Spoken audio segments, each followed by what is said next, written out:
Gordon always pulled the big express. He was proud of being the only engine strong enough to do so.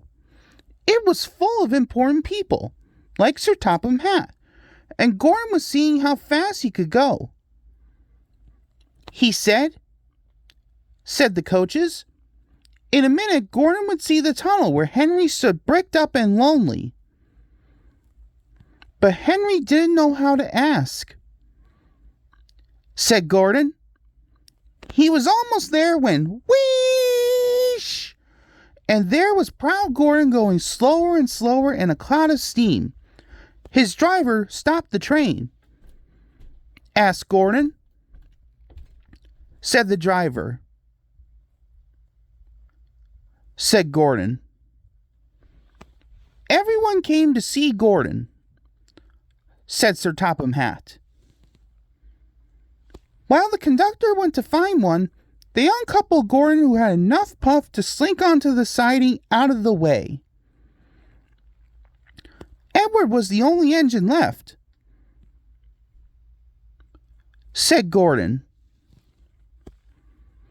Kind Edward pushed and puffed and puffed and pushed, but he couldn't move the heavy coaches. Said Gordon. Said Sir Topham Hatt. Said Henry. When Henry got up steam, he puffed out. He was dirty and covered with cobwebs. Said Sir Topham Hatt. When Henry came back, he felt much better. Then they coupled him up.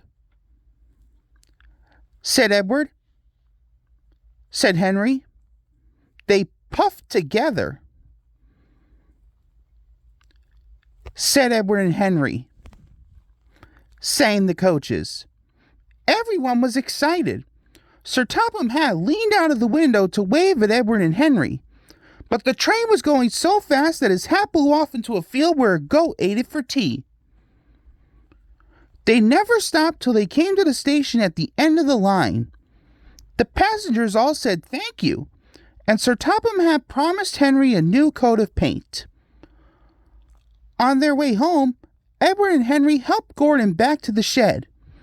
All three engines are now great friends. Henry doesn't mind the rain now. He knows that the best way to keep his paint nice is not to run into tunnels, but to ask his driver to rub him down when the day's work is over.